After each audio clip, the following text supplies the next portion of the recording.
Supongo que si los tiempos hubieran sido económica y políticamente buenos, o al menos mejores, en la Palestina de mediados de los años 30 y de la década de los 40 habría sido relativamente fácil asegurar un justo reparto de cargas dentro de la comunidad laborista. Después de todo, aparte de las actividades en que basaban sus medios de vida, no existía realmente ninguna diferencia, ni económica ni social, entre los simples miembros rasos y los dirigentes del Histadrut. Todos recibíamos un salario básico fijo que solo variaba según la antigüedad y el número de familiares dependientes del afiliado, y no había ninguna excepción a esta regla. Sé que en la actualidad la gente, tanto de Israel como en otros lugares, considera este igualitarismo no solo anticuado, sino absolutamente perjudicial. Tal vez lo sea, pero yo lo aprobaba y siempre lo he aprobado. Sigo creyendo que era razonable desde el punto de vista socialista, lo que de ordinario significa razonable desde el punto de vista del sentido común, que el portero del edificio del Histadrut en Tel Aviv, que tenía 9 hijos que mantener, ganara bastante más que yo, que solo tenía que mantener a 2 hijos. El socialismo era en la práctica mucho más que el que yo llamara a Samuel a ese portero y que él me llamara Golda.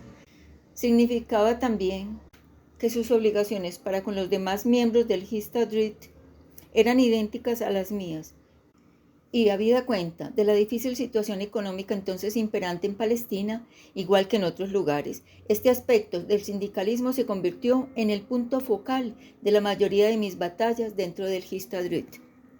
Las cuotas del Histadrut se fijaban conforme a una escala proporcional, como el impuesto sobre la renta. Se pagaban todos los meses en una suma global que comprendía fondos sindicales, fondo de pensiones y el Kupat Holim, el fondo de enfermedad de los trabajadores, y se conocía por el nombre de contribución única.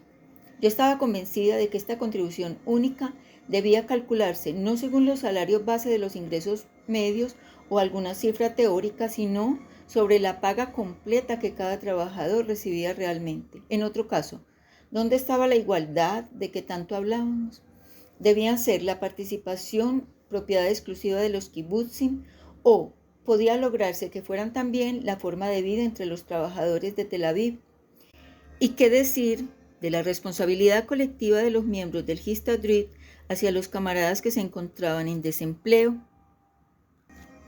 Era concebible que el Histadrut hiciera oír su voz y sentir su presencia en todas las cuestiones que afectaban vitalmente al Yishuv: inmigración, asentamiento, autodefensa, pero apartara la mirada de los hombres y mujeres que se hallaban sin trabajo y cuyos hijos apenas si tenían lo suficiente para comer. Aunque solo fuera eso, la ayuda mutua, una de las bases del Histadrut, constituía ciertamente un requisito previo del socialismo. Por endurecido que pudiera ser un miembro empleado del Histadrut, y por penoso que le resultara entregar todos los meses el sueldo de un día a un fondo especial de desempleo. Pero yo me mantenía firme en estas cuestiones fundamentales e insistí en crear un fondo de desempleo a pesar de la oposición existente a él. Lo llamamos Misdej, que significa redención. Y cuando el número de parados aumentó, hay que tener en cuenta que en los años 30 llegó un momento en que se encontraban sin trabajo unos 10.000 miembros del Histadrut. Entonces propuse un incremento de la contribución de desempleo y creamos la Misdej B. Algunos de mis amigos me acusaron de destruir el Histadrut y de pedir lo imposible, pero Ben Gurion, Bert Katznelson y David Remes me respaldaron y el Histadrut logró permanecer intacto. De hecho, resultó que la campaña de la Misdej sirvió como importante precedente a una imposición voluntaria mucho más fuerte que llegó un poco después bajo la forma de Kofer HaYishuv, rescate del Yishuv, establecido cuando el precio de vidas y haciendas cobrado por los disturbios árabes de 1936 se hizo tan elevado que nos vimos virtualmente obligados a imponer una contribución de defensa a toda la población judía. Y más tarde aún, durante la Segunda Guerra Mundial, cuando creamos un fondo de salvamento y de necesidades de guerra, nos basamos en la experiencia adquirida durante los días de aquellas aborrecidas colectas Mikdej.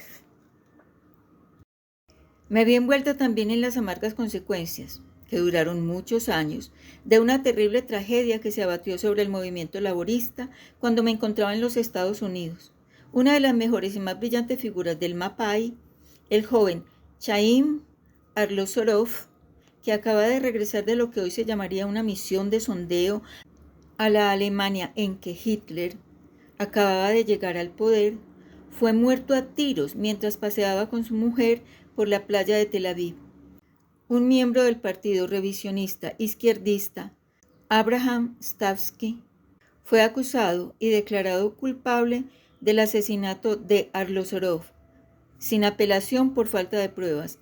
Nunca se conocerá probablemente la identidad del asesino, pero a la sazón, virtualmente todos los dirigentes del conmovido y desolado movimiento laborista se hallaban convencidos de la culpabilidad de Stavsky, como lo estaba también yo. Arlosorov representaba la moderación, la cautela, un equilibrado enfoque de los problemas mundiales y, naturalmente, de los nuestros, y su trágica muerte me parecía la consecuencia inevitable de la clase de militarismo izquierdista, antisocialista y violento chauvinismo que propugnaban los revisionistas. Yo no conocía todavía muy bien a Arlosorov, pero lo mismo que todo el que hubiera tenido con él alguna relación, me sentía impresionada por sus facultades intelectuales y su sagacidad política, y me sentí profundamente turbada por el asesinato, la noticia de la cual me llegó cuando me encontraba en Nueva York. Pero más aún me horrorizó la idea de que en Palestina un judío pudiera ser capaz de matar a otro y que el extremismo político en el seno del Yishuv pudiera llevar al derramamiento de sangre. En cualquier caso, con el asesinato de Arlosorov, lo que durante años había sido una fricción creciente entre el ala izquierda y la derecha del movimiento sionista, se convirtió en una brecha que en algunos aspectos no se ha cerrado aún y tal vez no se cerrará nunca por completo. A finales de 1933 y principios de 1934, parecía como si hubiera quedado trazado dentro del Yishuv las líneas de batalla, especialmente en el frente laborista. Los revisionistas acusaban al Histadrut de verter calumnias sobre ellos y de mantener un régimen de opresión sobre el Yishuv, impidiendo trabajar a los no socialistas y así dejando morir literalmente de hambre a sus adversarios políticos. Por todo el país se producían constantes y a veces sangrientos choques entre los trabajadores. Ben-Gurión pensaba que debía preservarse a toda costa la unidad dentro de la comunidad judía de Palestina, y muchos de nosotros estábamos de acuerdo con él. Propuso un alto al fuego, bajo la forma de un acuerdo laborista entre la derecha y la izquierda, que él creía que ayudaría a poner fin a la distensión. Nos pasamos semanas y semanas discutiendo el tratado acaloradamente, a veces incluso histéricamente. Pero el asesinato de Arlosorov dominaba todas las discusiones y la propuesta de Ben-Gurión fue rechazada, por desgracia, en mi opinión. Pero el desempleo de una parte y el conflicto interno por otro eran solamente dos de los problemas a que nos enfrentábamos. Se hallaban en juego cuestiones más graves aún. Tanto en Palestina como en el extranjero, el horizonte se había cubierto de nubes tormentosas. Hitler había subido al poder en 1933 y, por absurdo que hubiera parecido al principio, su pregonado programa de dominación mundial por parte de la raza aria, el violento antisemitismo que había predicado desde el principio, no era, evidentemente, un simple recurso retórico. Uno de los primeros actos de Hitler, en efecto, fue la aprobación de una bárbara legislación antijudía que despojaba a los judíos de Alemania de todos los derechos cívicos y humanos habituales. Naturalmente, nadie, tampoco yo, se imaginaba entonces que la promesa de Hitler de destruir a los judíos sería llevado a cabo al pie de la letra. Supongo que en cierto modo constituye un dato a favor de los hombres y mujeres honrados y normales el hecho de que no pudiéramos creer que semejante monstruosidad llegara realmente a suceder o que el mundo la permitiera. No es que fuéramos ingenuos, era simplemente que no podíamos concebir lo que entonces era todavía inconcebible. Hoy, sin embargo, ningún horror es ya inconcebible para mí. Pero antes de la solución final de Hitler, los primeros resultados de la persecución nazi, legalmente decretada, fueron terribles. Solamente había un lugar en la superficie del planeta al que los judíos tuvieron derecho a ir, cualesquiera que fuesen las restricciones que los ingleses trataran de imponer a su inmigración a Palestina. Y en 1934, millares de refugiados desarraigados y sin hogar que huían del nazismo se estaban dirigiendo hacia nosotros. Algunos de ellos llevaban consigo las escasas posesiones que podían salvar, pero la mayoría llegaban sin nada en absoluto. Eran personas cultas, trabajadoras, activas, y su contribución al Yishuv fue inmensa. Pero tenían que ser absorbidos inmediatamente por una población de menos de 400.000 almas que apenas si podía subsistir. Y todos ellos tenían que sobrevivir no solo al creciente terror árabe, sino también a la indiferencia, por no decir hostilidad, del gobierno mandatario. Absorber inmigrantes, en especial si son refugiados, es algo muy distinto de darles simplemente la bienvenida. Era preciso dar alojamiento, encontrar trabajo, enseñar hebreo y ayudar a adaptarse a aquellos millares de hombres, mujeres y niños que llegaban entonces hasta nosotros procedentes de Alemania y Austria. El abogado de Berlín, el músico de Frankfurt, el químico investigador de Viena tenían que ser convertidos de la noche a la mañana en un criador de gallinas, un camarero y un albañil, ya que en otro caso no tendrían ningún trabajo.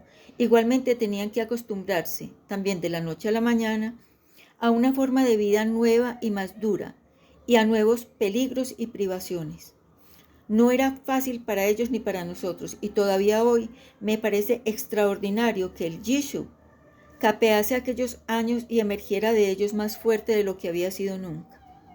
Pero supongo que solamente existen dos formas razonables o posibles de reaccionar ante la adversidad nacional. Una es derrumbarse y renunciar, decir, es imposible. La otra es apretar los dientes y luchar en tantos frentes como sea necesario y durante todo el tiempo que se precise, que es exactamente lo que hicimos nosotros, y en realidad exactamente lo que seguimos haciendo ahora. De hecho, suelo pensar con frecuencia cómo eran las cosas en Palestina en los años 30 y 40, y extraigo un considerable aliento de estos recuerdos, aunque ciertamente no todos de ellos son agradables. Pero cuando la gente me dice en 1975, ¿cómo puede Israel habérselas con todo, con la determinación árabe de liquidar el Estado, con la abrumadora superioridad árabe de dinero, hombres, armas, con la afluencia de millares de inmigrantes procedentes de Rusia, entre la relativa indiferencia, en el mejor de los casos, de casi todo el mundo a estos problemas y en medio de una crítica situación económica que parece imposible de remediar? Solo puedo responder y con total sinceridad, todo era mucho más difícil hace 40 años y nos arreglamos, aunque el precio fue muy alto.